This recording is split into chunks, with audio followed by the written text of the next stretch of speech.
정의역 공역이 자연수인 함수가 주어진 조건을 만족할 때 항등함수임을 보유라는 아주 옛날 문제를 가지고 무한집합을 다루는 요령을 익혀볼까 합니다. 무한집합의 모든 원소에 대해서 뭐뭐가 성립한다 이런 문장을 자주 보게 됩니다. 일일이 원소를 다 조사할 수 없는데 어떻게 그런 일이 가능하냐 하면 처음부터 무한집합은 어떤 성질들을 만족하도록 설계되었기 때문입니다. 이 설계에 사용되는 성질들을 공리라고 하고요. 공리들은 성립함이 전제되었기 때문에 증명이 필요하지도 않고 다른 각종 증명의 기초를 제공합니다. 예를 하나 들어보죠. 실수의 공리 중에 하나가 모든 원소는 여건을 가진다라는 것입니다.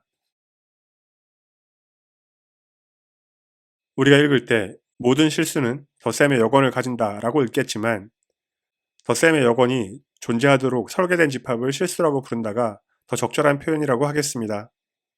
어쨌든 우리는 실수의 공리에는 익숙합니다. 교육과정에서 공리라는 무서운 이름 대신 실수의 기본 성질이란 이름으로 배웠을 겁니다. 덧셈과 곱셈에 대해 결합법칙, 항등원 여건 등등, 그리고 양수의 합과 곱이 다시 양수가 된다는 등등의 순서 공리를 배웠을 겁니다. 그런데 정수론을 공부할 때는 상황이 조금 미묘합니다. 대부분의 기초 교재들에서는 실수의 공리들은 알고 있다고 가정을 하고 공리가 주어졌기 때문에 사실 증명이 가능하지만 성가시니까 다음의 사실들을 증명 없이 사용하도록 허용해 줍니다. 이 중에서 정열성에 대해서는 몇 마디 보태면 실수의 부분집합이 유한집합인 경우에는 집합 내에 반드시 최소의 원소가 존재합니다. 하지만 우측을 보시면 무한집합인 경우에는 최소의 원소가 반드시 집합 내에 있으리란 보장이 없죠. 정열성은 자연수의 부분집합인 경우에는 무한집합인 경우라고 하더라도 반드시 집합 내에 최소의 원소가 있음을 보장해주고 있습니다. 어쨌든 이 세 가지 사실들은 정수론을 공부할 때는 공리처럼 증명 없이 사용할 겁니다. 서론이 길어졌는데 주어진 사실들이 어떻게 사용되는지 문제를 풀면서 확인해보죠. 원하는 결론은 fn이 항등함수란 사실입니다. 그 목적을 달성하기 위해서 f가 증가함수이면 충분하다는 사실부터 먼저 얘기를 하죠. f의 정의역과 공역이 모두 자연수이기 때문에 f가 증가함수이면 fn은 n 이상이어야 합니다. 여기서 증명 없이 사용이 허락된 세 번째 성질이 사용되는데요. f1이 자연수이기 때문에 1보다 크거나 같을 겁니다. f2가 f1보다 클 텐데 정수집합에서는 큰 쪽이 작은 쪽에 1 더한 것보다 크거나 같아집니다. 앞서 언급했었죠. 이제 주어진 조건 하에서 fn이 n보다 클 수 없다는 사실을 보이면 fn이 n이 됩니다. 어떤 자연수 n에 대해서 fn이 n보다 크다면 바로 위에서 언급했던 것처럼 fn은 n 플러스 1보다 크거나 같습니다. fn과 n 플러스 1 모두 자연수이므로 다시 f에 대입할 수 있고요. f가 증가함수니까 부등호가 변하지 않을 겁니다. 그런데 문제에 주어진 조건은 그 부등식과 반대가 되는 부등식입니다. 노란색, 파란색 부등식이 동시에 성립할 수는 없죠. 모순이 발생했으니까 fn이 n보다 클 수는 없는 겁니다. 결국 fn은 n이어야 하겠죠. 그렇다면 f가 증가함수임을 보이는 데 집중해 보도록 하겠습니다. 여기서 문제의 정열성이 사용됩니다. 치역은 분명하게 자연수의 부분집합입니다. 무한집합인지 유한집합인지 현재로서는 알 길이 없지만 정열성에 의해 최소원이 존재하는 것은 확실하죠. 첫 줄의 조건에 1을 대입하면 f2는 ff1보다 큽니다. 이것은 f2가 최소의 원소가 아니라는 사실을 말해주고 있죠. f1이 자연수일 것이고 ff1 역시 함수의 치역에 속할 것이므로 f2보다 작은 원소가 있는 겁니다. 비슷하게 f3 역시 최소의 원소일 수가 없겠죠. f4, f5, f6 이보다 크거나 같은 모든 자연수에 대해서 마찬가지인 상황입니다. 지금 상황을 되짚어보면 치역은 최소의 원소를 가져야 합니다. 그런데 F2, F3, F4 등등은 최소의 원소일 수가 없죠. 남은 가능성은 F1이 최소의 원소라는 겁니다. 정렬성을 사용한 방식을 눈여겨봐 주시면 되겠고요. 다음 단계로 넘어가기 위해 F1은 유일한 최소원임을 확실히 해두죠. 이 이상의 모든 원소에 대해서 함수값이 F1이 확실히 작습니다. 치역에서 F1을 제거한 A'을 생각합니다. F2, F3, F4 등등을 모아둔 집합인데 이 역시 자연수의 부분 집합이니 최소의 원소가 존재할 겁니다. F3을 생각해 봅시다. 우측에 더 작은 원소가 보이는데 우측 원소가 A'의 원소라면 F3은 A'에서 최소의 원소일 수가 없습니다. 앞서 F2가 F1보다 크다라는 사실을 언급했습니다. 따라서 F2는 2보다 크거나 같아야 하고요. F2가 2 이상의 자연수이므로 FF2는 A'에 속하게 되죠. 결국 F3은 A'의 최소 원소가 아닌 겁니다. 이 상황은 F4, F5, F6 역시 마찬가지일 겁니다. 앞서 논의가 반복되고 있는데요. F3, F4, F5 등등은 A'의 최소 원소일 수가 없습니다. 그런데 집합은 최소의 원소를 가져야 하기 때문에 F2가 최소원인 거죠.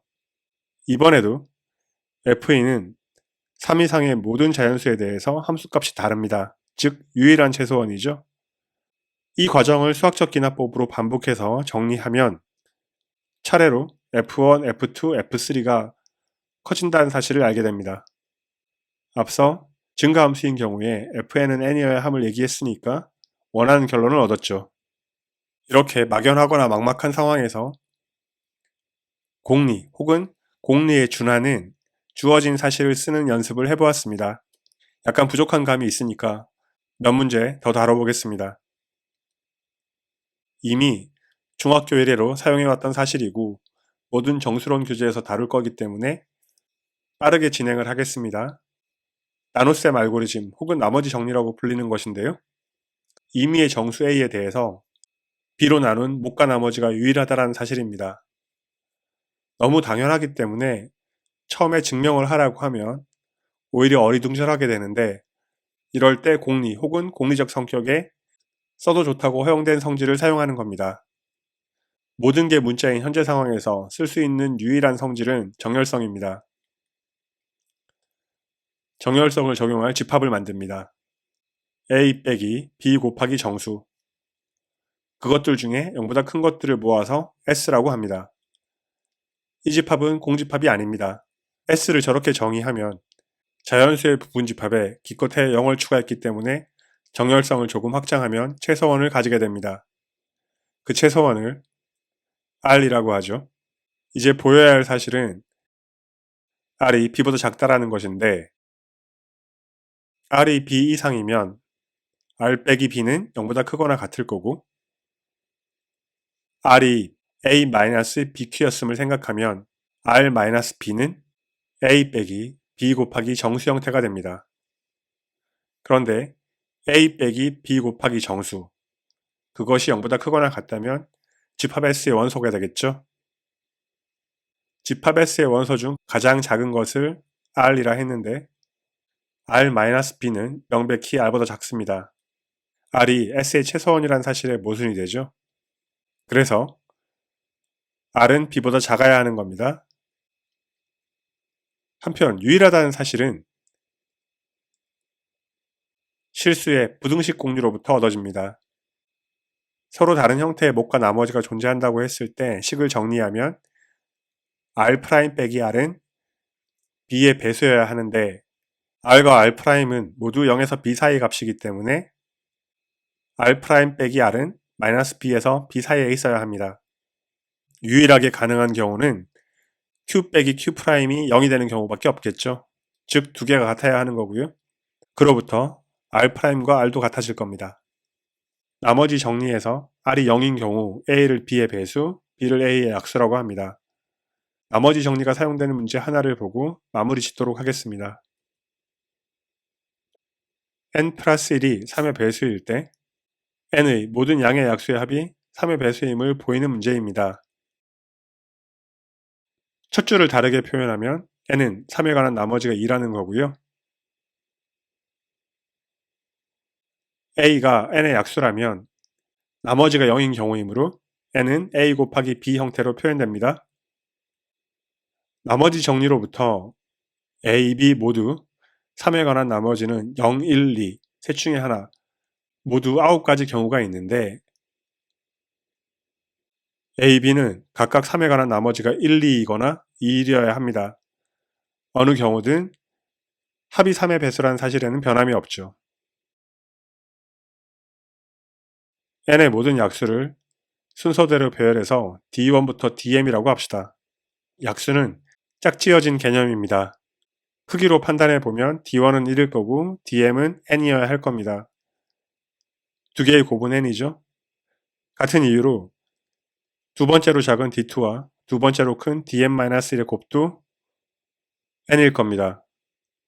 많은 항을 합할 때 짝지어서 더하는 것은 이미 익숙합니다. 두 개씩 짝을 지어 더하면 각각은 3의 배수라는 사실은 언급했고요.